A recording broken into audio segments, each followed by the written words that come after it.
Good evening, everybody, or good morning, or good afternoon, depending on where you are in the world. Welcome to another Novation live stream from my place down here in Brighton in the UK. And in this episode, we're going to go into the Base Station 2.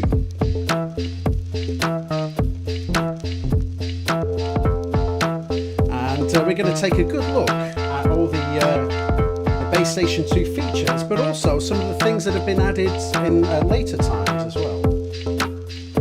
So just having a little jam around here.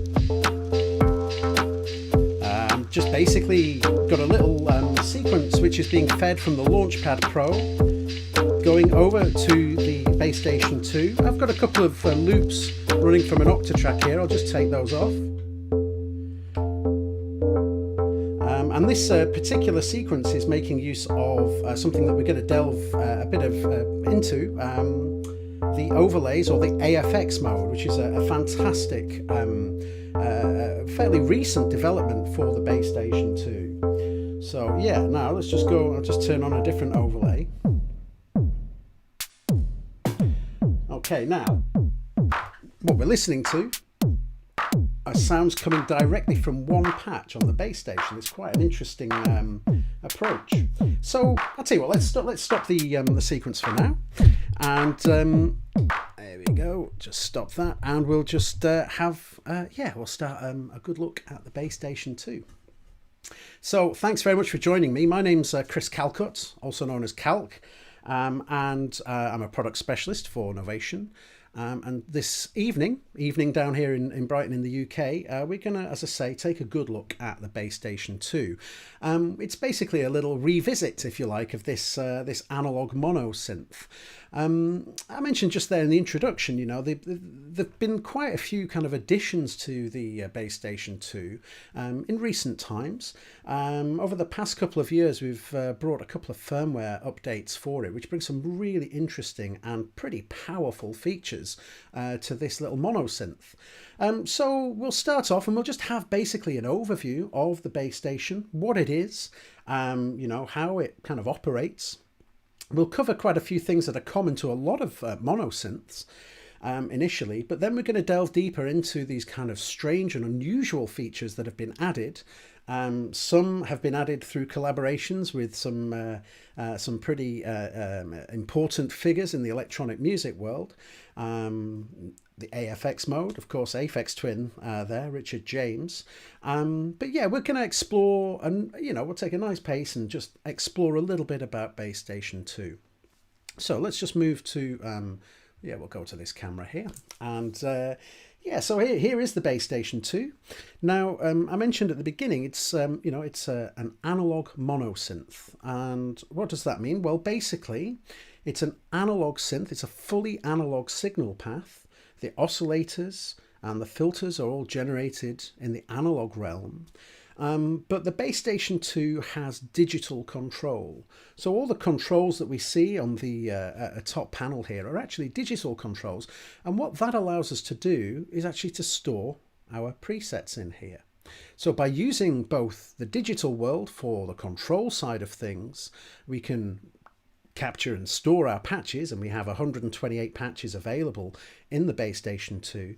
But of course we can also use the analog, the electronic side, the circuits, to actually generate the sound and really benefit from these really fantastic warm analog sounds generated by the synthesizer. So really it's a marriage of kind of the best of both worlds in that respect. So Bass Station 2 is a 2 oscillator monosynth. It's a single note synthesizer. So if I try and play a chord, I'm just going to get a single note. It's monophonic, and therefore, you know, it's centered around a single note. That said, we do have some interesting stuff where we can actually split the oscillator's behavior and actually treat it as a 2-note instrument as well. But it's really, I suppose you would call this a traditional analog monosynth. It's based around 2 oscillators, and the oscillator controls are just here, and we've got our, let's just take one oscillator. Oh. So we've got our controls for the pitch here. Fine pitch control. We can apply some envelope control to the pitch as well, so we can get that kind of nice snappy kind of sound there. We can also apply some LFO to the pitch as well.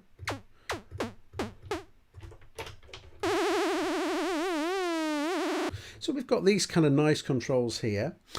We also have a choice of different oscillator types as well. So we've got our analog oscillator. We've got a sine wave. Let's just go back to an initialized patch. So a sine wave here. We have a triangle.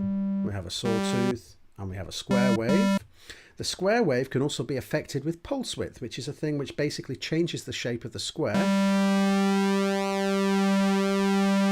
And you can apply that sort of thing to the oscillator as well. And then we have 2 of those, and they're identical in the way that they're controlled, in the layout that they're controlled. So yeah, then following on from that, then we're getting to the filter section, and this is a really nice sounding OTA based filter, fully analog. It's self-resonant as well, so I can turn down all the oscillators, put it into self-resonance, and get a pure sine wave from that as well. So, you know, it's a full analog filter.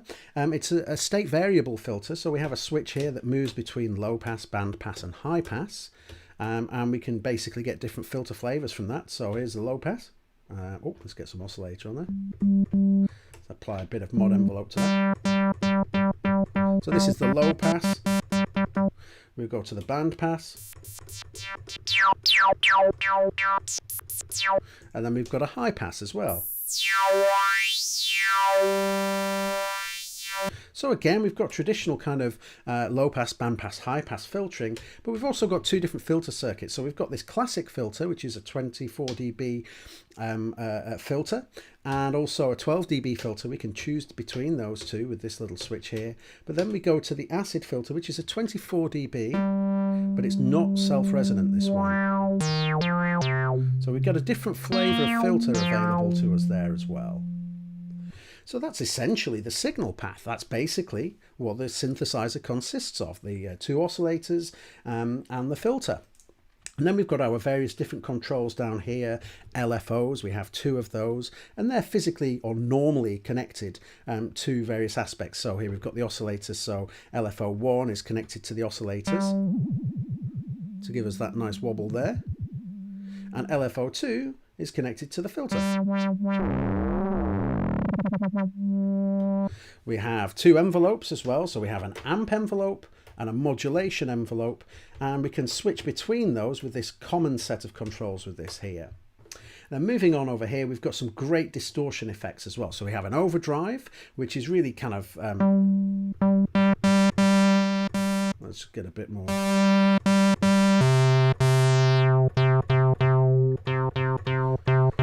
you can drive the oscillators into the filter, and then after that we've got this distortion effect.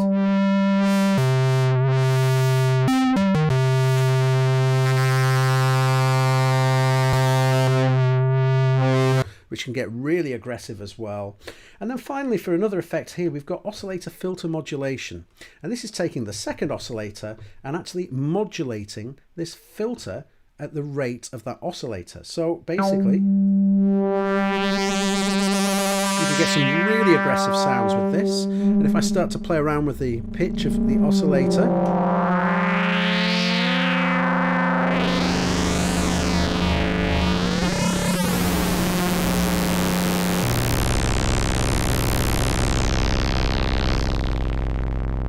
you can hear we can get some really quite interesting and aggressive sounds from the bass station, but it's capable of really nice sweet sounds as well.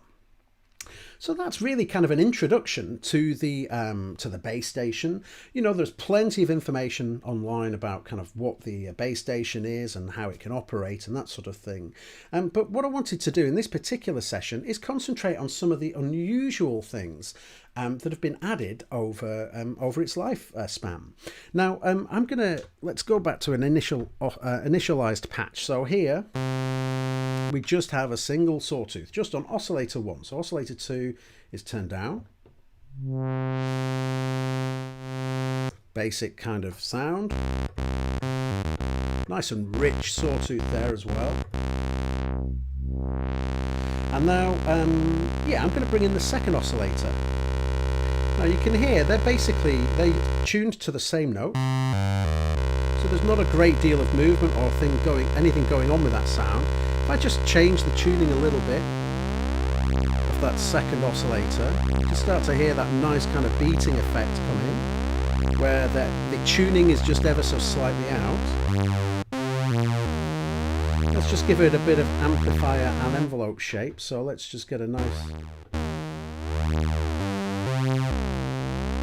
Okay, so a basic kind of patch. Let's just filter it down a touch as well.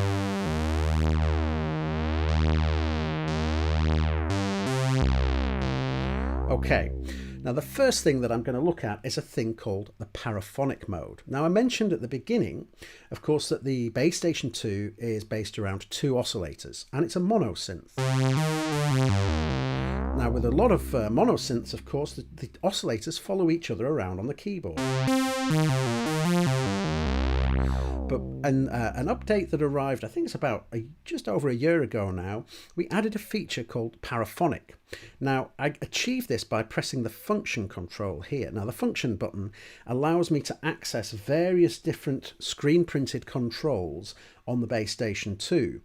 But actually, we've got some kind of hidden controls, if you like, that have been added in the firmware. And so normally if I press function and this key here, I'm going to get to the pitch bend range, and I can adjust that using the values here. It's by default set to 12, but again I can change that to whatever I want. However, if I press and hold function and tap this twice, you see, oh, beg your pardon, wrong page, oscillator 1 and 2 sync, I beg your pardon. If I press that button twice, I get to a different page, and this is saying P and 0, a value of 0. This P stands for paraphonic mode and the 0 stands for no signal. So basically we'll turn it on by turning it to 1. And now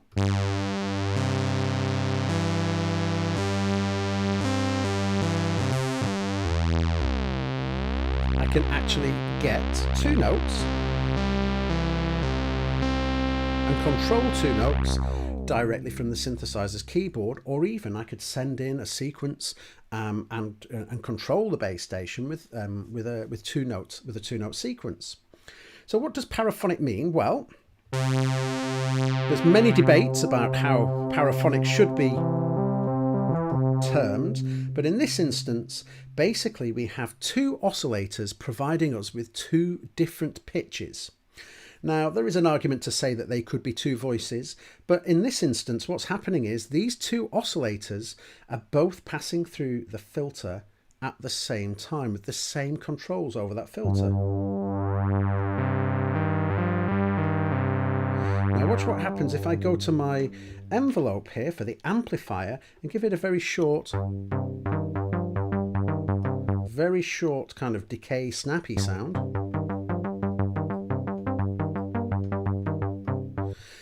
And basically now, when I trigger the second note, it's going to re-trigger that note. It's basically, it's getting two trigger signals.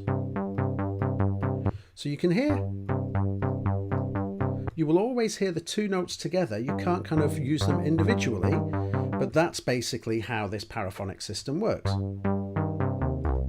But it's really neat for being able to play some slightly more advanced kind of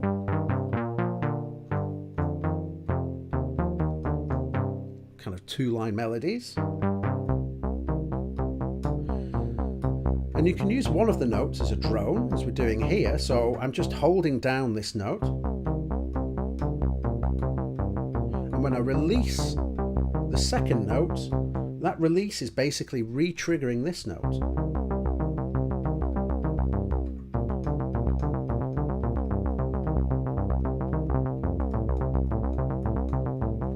So that's an interesting thing that came along for the Bass Station 2 in one of the firmware updates, the ability to come into a paraphonic mode.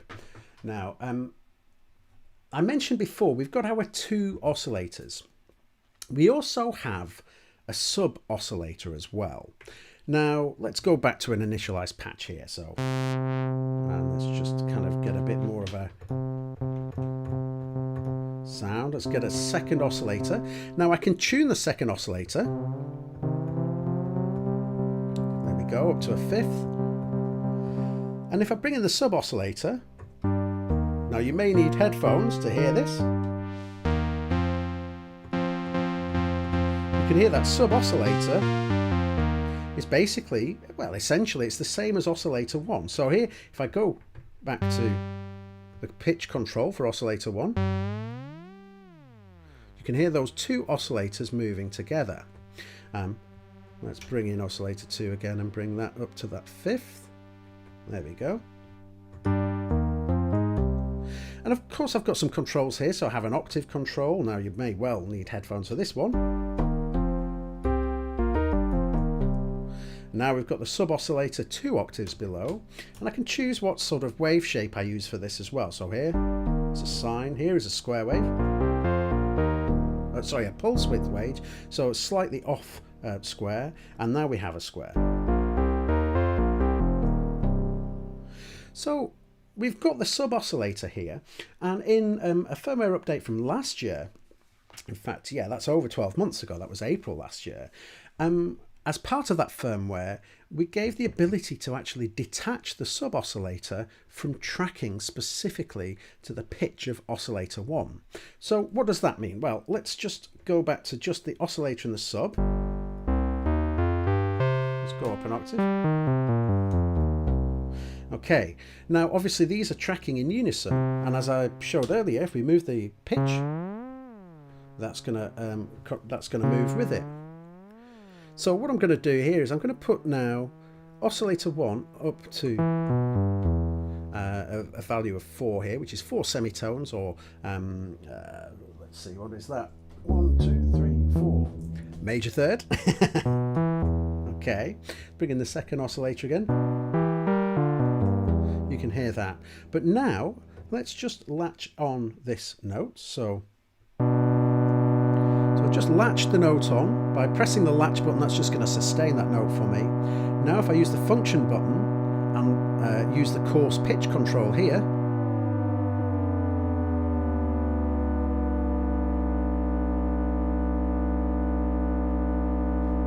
Now we have a 3-note chord.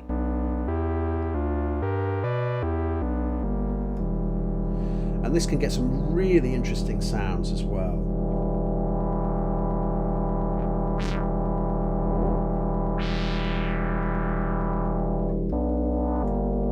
Bit of reverb on that would be nice, I think.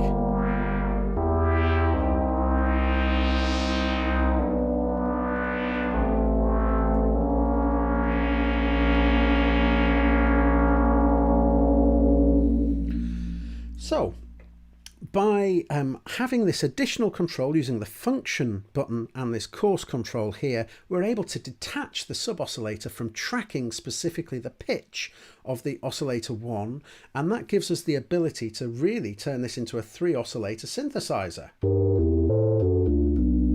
which is a fantastic addition to what was originally a 2-oscillator monosynth as well. Okay, so we've got this additional sub-oscillator now. We can make use of that. What else can we look at? Well, yeah, I'm going to take a look now at something that I'm particularly fond of, the retriggering envelopes.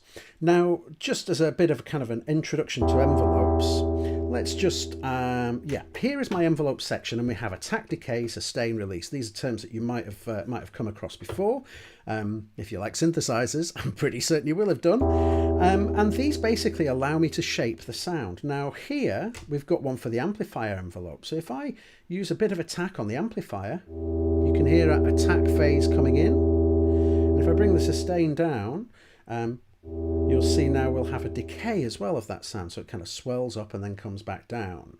The sustain itself sets the value of the volume, if you like. Certainly when we're talking about the amplifier, the level at which it will rest. So if that's all the way up, basically the decay is not going to decay to anything. But if we bring it down a little bit, you can hear it swells up and then comes down and is sustaining there. We also have a release phase as well. So when I release the key, it will take a bit of time to just taper away. So that's basically shaping the volume control, the amplifier. So let's make a nice short snappy sound. Let's go a bit snappier, maybe just add a bit of open up the filter a touch. Okay, so we've got a nice snappy sound, but when I press the key one time it triggers, and that's that.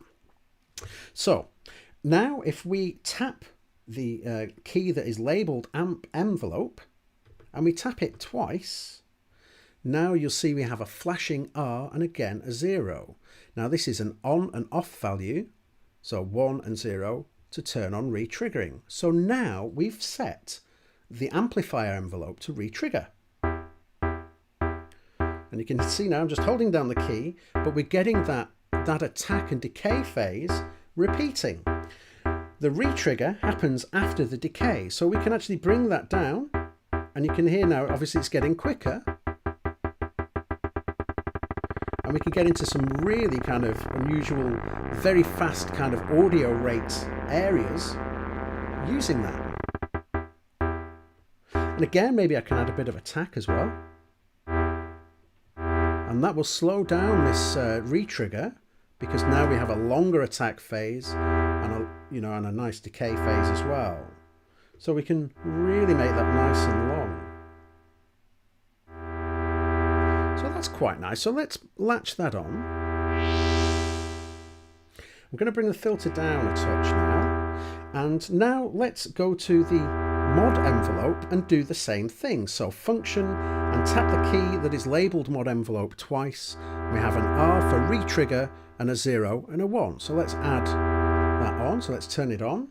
Put a bit of mod envelope onto there. And now I'm going to go to my mod envelope shape. Now I'm going to have to re-trigger this note in order for the re-trigger to take effect, because we started this note without re-trigger turned on. So let's just turn it on now. And you can hear now we have two repeating envelopes. We have the envelope which is controlling the filter, and we have the amplifier envelope. So let's bring the mod envelope decay down. So we can use this almost like a programmable LFO.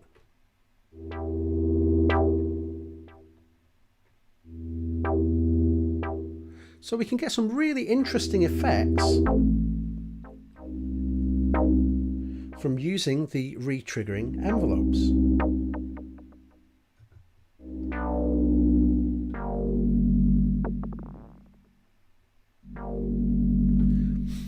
Okay, if we want to join those two retriggers together, I can switch down to this switch here, and this now combines both the mod envelope and the amplifier envelope together.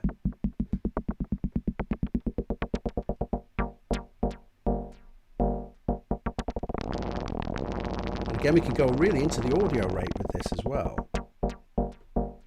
So it's quite an interesting feature to have these retriggering envelopes, and just allows you to explore some interesting sort of sound design approaches.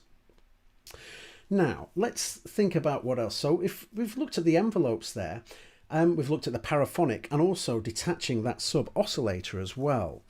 But these are all kind of sound design tools, but I think it's a good time for us to now actually jump into the AFX mode.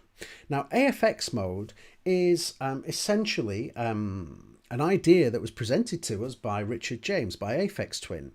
He's been using the base station a little bit, and he got in touch to say, I've got an idea for the base station. So obviously, if somebody like Richard James says, I've got an idea for one of your synthesizers, then, you know, we certainly have a good listen to what he had to say. And basically, the plan was to effectively take the synthesizer, but allow you to set up different sounds on each of the keys. And this was a really, well, it's a great idea. It's kind of similar to the way you would use a thing called program change. Program change is a MIDI message that you can send to a synthesizer to change your presets. So effectively, you know, you're kind of just doing this, but jumping around with your preset values. But let's go to, again, an initialize patch here. And here we've got our standard sawtooth, single one oscillator sawtooth here. And now I'm going to press function, and I'm going to double tap the swing button. And now you see I have O for overlay and then 0. So overlays are the overlays on top of the keys. These are the things that we basically program the AFX sounds into. So let's go to an overlay. Now I've got a few overlays already on here, so I think number 6 is empty. Let's just have a listen. Yep, number 6 is empty. Now listen what happens if I just hold down this first key. Okay. And then I press the next key, and it goes back to that initialized preset. So now if I hold down this key,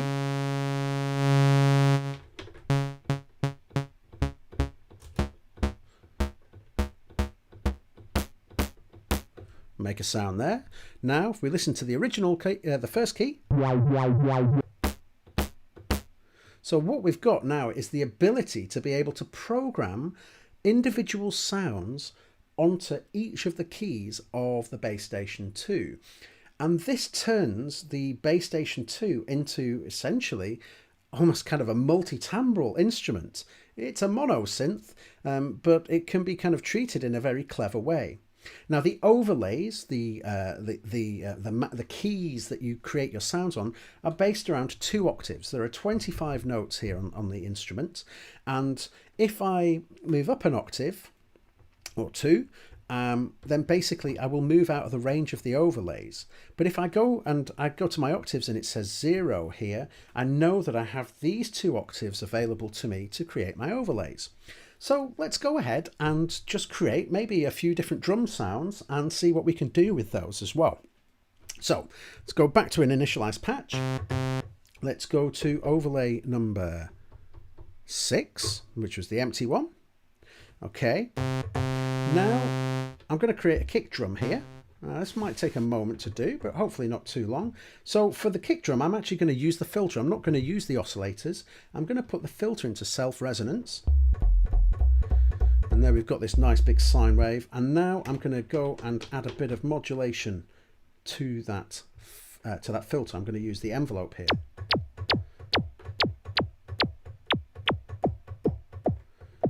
Okay, so we can hear it's kind of getting there. I'm going to put a bit of the overdrive is before the filter, so this won't have an effect on this sound, but I'll add a bit of distortion here. You can see that's kind of picking up a bit now.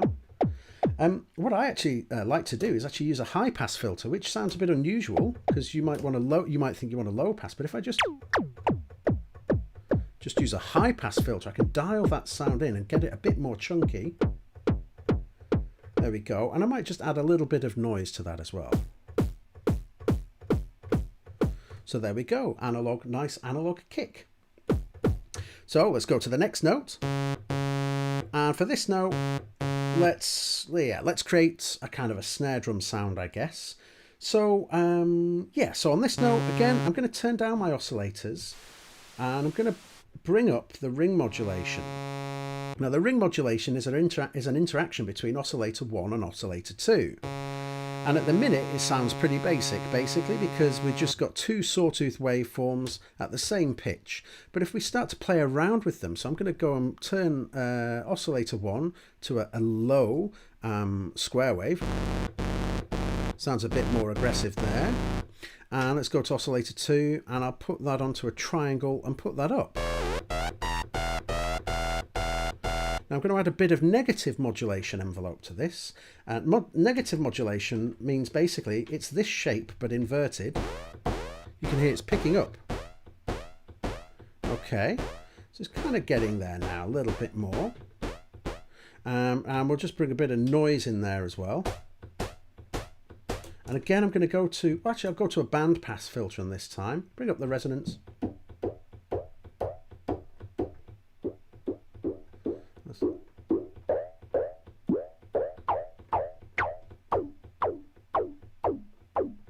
So we're kind of getting a bit of ring there.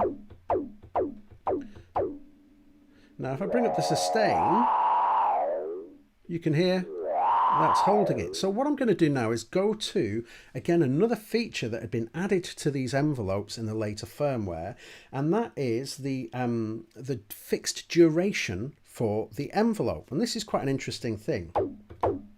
Now, if I have the sustain up and hold my note on, it's going to hold that note for as long as I have sustain on. But maybe I want to get to that level, but just still use it in a fixed duration. This is really quite useful for drum sounds. So I'm going to go to my amp envelope, and I'm going to tap this a few times until I see D0. D for duration, and 0 is off, 1 is on. So now what we have is a fixed duration for that sound. And the decay value won't have the standard kind of decay effect, but what it will do is change the duration. So the sustain value is the level that it's going to achieve. The decay is basically the duration, how long it will be. So let's bring in a bit of release as well. Okay, now let's just tune this up. Tune this up a little bit more.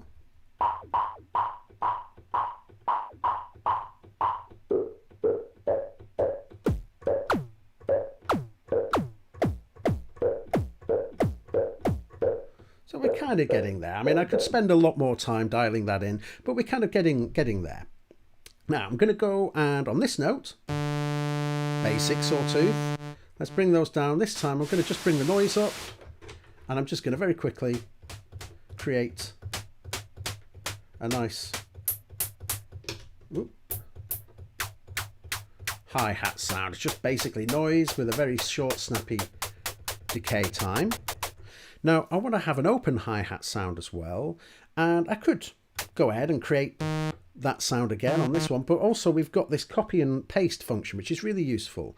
So if I press function and transpose and then the note, you see now on my screen it says copy, and if I hold that down onto the next note, so I'm holding a combination of keys here, I've pasted it onto this next note. So I have the identical sound there, and I'll just now add a bit more decay.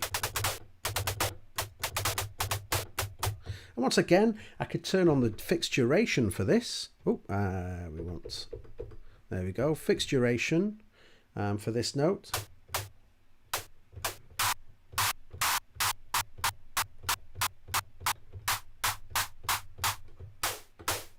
And then maybe we'll add fixed duration for this note as well. Oop, wrong one again. Just there we go. That's it.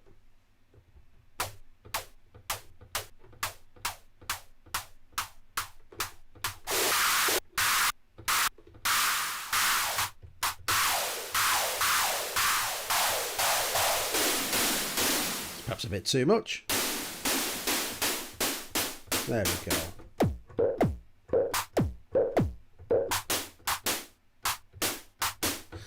Okay, now, finally, let's try a different thing. I'm going to copy this note and paste it here. Now, the reason I'm going to do this is I'm going to just basically add some re-trigger to this and make a bit of a clap sound. Again, it's just going to be an approximation for this. I could spend a lot more longer on this. So now the reason I'm going to do this is I'm going to go to this note, press function, amp envelope, and let's turn re-trigger on. We saw the re-trigger earlier. So now let's get that down a bit. Let's see if we got that on.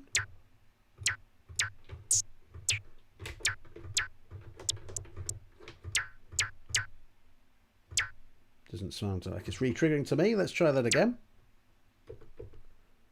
Okay. I wonder if I've done something wrong. I've got fixed duration, of course. I've got fixed duration on this sound. And of course, the fixed duration makes the decay the actual sustaining period. So I need to turn that off. So let's just take that off. D1, take it off. There we go. Now. There we go. That's better. And this time, I'm now going to, on this note, press it a third time, and here it says C0. C is for count. So I can just have as many repeats as I want. And I've set this now to just 3 repeats. So let's just bring that a bit tighter.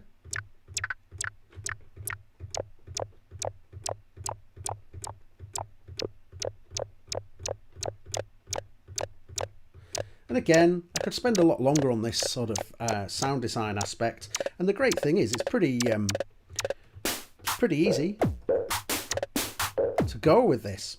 Now, finally, let's get some oscillator sounds, because we've just been making drum sounds so far. So let's bring up Oscillator 2.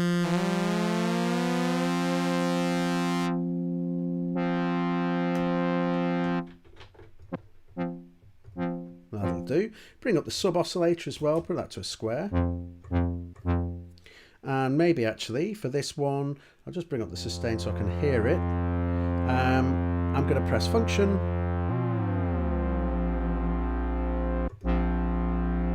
There we go. And again, might copy this one here. Now obviously you can see the keyboard is still having an effect. We're still telling the oscillators what note we play. So even though I've copied it here, it's going up a semitone. So what I'm going to do here is just then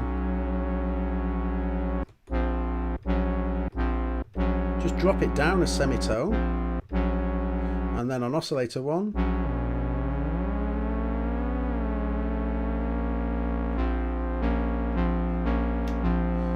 and then maybe on oscillator 2 just change the pitch.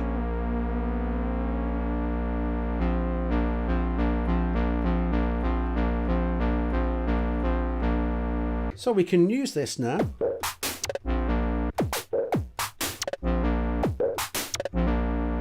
to basically generate a whole load of sounds. Now, I'm going to very quickly just turn on this. Now, this is a safety mechanism, which means that any knobs that I touch here now will not affect the sound, that's fine. And I need to save this overlay as well if I want to be able to come back to it. So let's just press function, tap swing twice, and now we're in the overlays page. I'm going to just press save in this page, and now overlay 6 is stored into the device. Now let's just move over now to the sequencer, and I'm going to go to sequence number 1, and I've gone to record. Now this is where I have to try and remember my note values, so I'm going to go kick, rest, hi-hat, rest, snare, rest, hi-hat, kick, kick, rest, closed hi-hat, open hi-hat, clap, rest, hi-hat, and then kick. Well, we'll add another kick there, yeah. Okay, so I've just made a 16-step sequence. And I go up to play now and just turn on the sequencer, and now...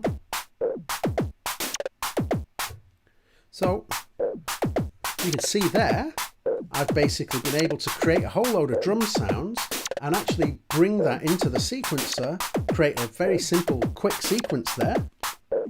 I can use this rhythm side here to get a different rhythm from that. Now you'll see here that by playing around with the controls, I'm not actually going to affect that sound. It's not doing anything, and that's because I put the protect on. So again, sequence retrigger, if I tap that twice, I get this R. If I take this to 0, so we've taken the protection off now.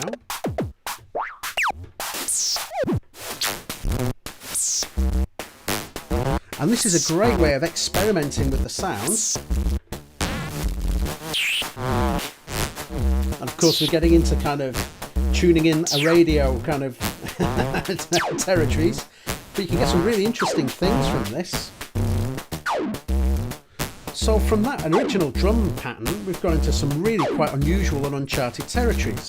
But there's a really neat trick here, because if I just double tap the swing button again, I can just bring back the original overlay that we saved. And this is a great way to go off and explore various different things, but then just come back into kind of the original overlay that you've created. So that's kind of, I would say, a good look at some of the features that we have here in the Bass Station 2.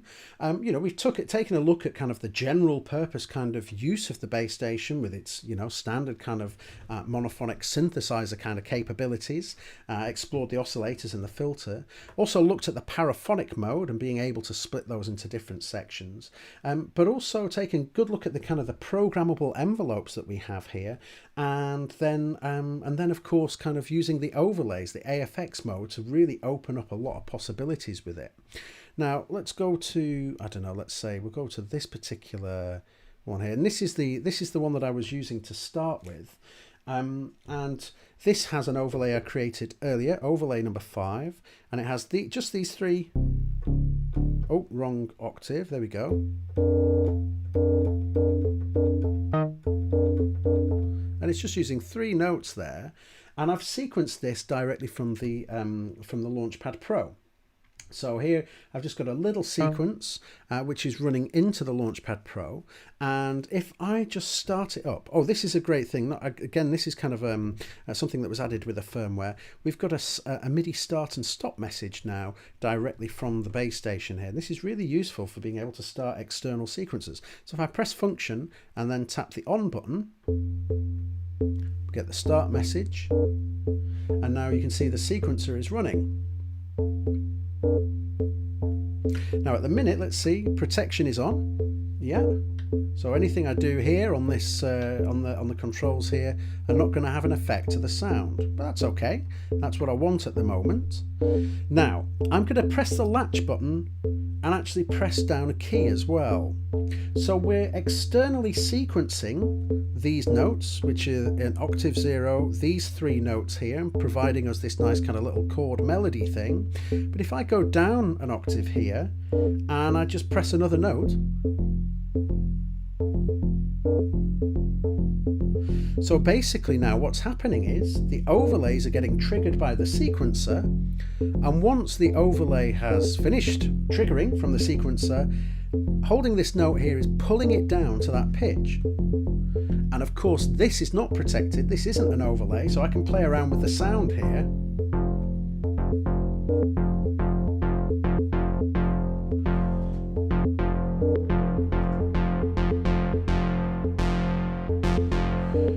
My sequencer, by pressing that start message, has also started the octatrack, and I have a couple of loop samples here as well that I was using earlier, so I'll just bring those in and just yeah, get this nice loop running.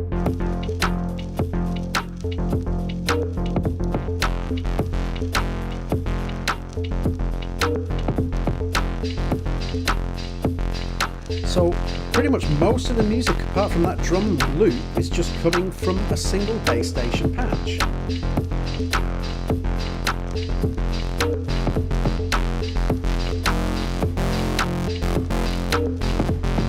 Again, I can take off the protection on that overlay and then start to play around with the sounds.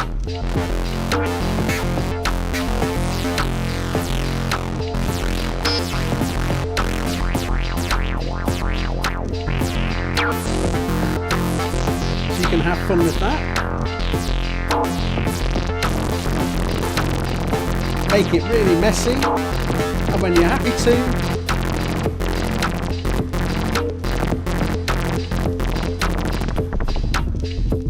just bring it back to where it was before. In fact, we can just go to the preset that we had before,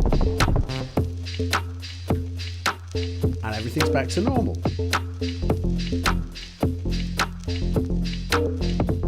And of course, I can use the keyboard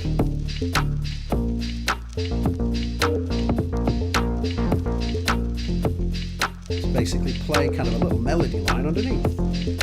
Now also, if I go, I've got some different patterns in here as well, so I'm just going to go to a different overlay. We'll go to overlay number 3.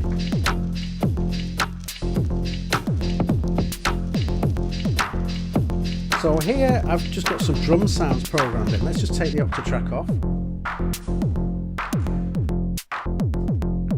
And these are again just drum sounds that we created before. In fact, if I just stop the sequencer and we just go up to the octave. There's no overlays above that, but of course I can fill out the whole keyboard if I want to. But yeah, let's just go back and start that sequence again. There we go. And again, have a bit of fun taking off the protection.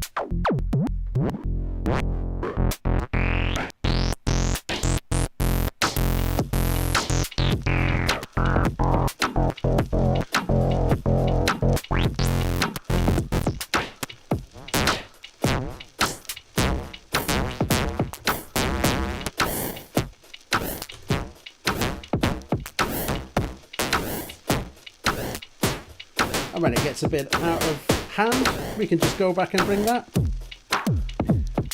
overlay back in. Okay, so I'm going to finish up now, but I'll just take a quick look at the chat here in YouTube, just to see if we have any questions, to see if anybody's asking anything about the bass station this evening. Yeah. Well, not too many questions there, which is absolutely fine. That's great. That means I can go and have some dinner, which is great. Oh, here's one. Can you get the LFO to modulate any part of the envelope? Well, that's a great question. Sadly not, no. I mean, obviously, the LFO was never designed to go anywhere other than the oscillators and the filter on the original kind of concept for the bass station. So when we added the re-triggering envelopes, I agree, it would be lovely to be able to maybe get a sample and hold and attach that to the decay, so you can have the decay kind of moving around in that. But that would require a modulation matrix, and the Bass Station 2 doesn't have a mod matrix. But what that question there is basically, yeah, that is completely doable on a peak or on a summit, but on the Bass Station 2, no, that's not a feature that is on there. So let's see. Somebody say it's good to see I found my watch. Yes, the old watch, yes. I never lost it. It was only just sat here on the shelf, but I just thought, you know what, this evening I'm going to put on the old watch. Great stuff. Well, I hope that's been of interest to you, and you know, you've learned some interesting things about the Bass Station 2. It's a great, you know, monosynth in kind of standard monosynth kind of terms. Analog, of course, fantastic digital control, so we've got all our controls available to us, but of course these extra features really bring a lot more to the Bass Station 2. So if you have a Bass Station 2, make sure you're on the latest firmware. You can get the firmware for completely for free from the Novation component software, which is the management software we use for Bass Station. And have a play around with it. As I say, there are other videos there you know, going through some of the features, but also this one hopefully gives you a little bit of insight into that as well. So I'm going to finish up for now, but as I say, I'll be back in a couple of weeks' time, and we're actually going to look at another feature that was originally put into the Bass Station 2, and that's also made its way into the Summit and into the Peak synthesizers, and that's microtuning. Again, another Aphex Twin recommendation to get microtunings into our synthesizers, and we're going to explore a little bit about what microtuning is and how we can use that with our synth patches as well. So without any further ado, I'm going to bid you all adieu, and have a wonderful day or evening or morning, and I will see you next time. Thanks very much indeed.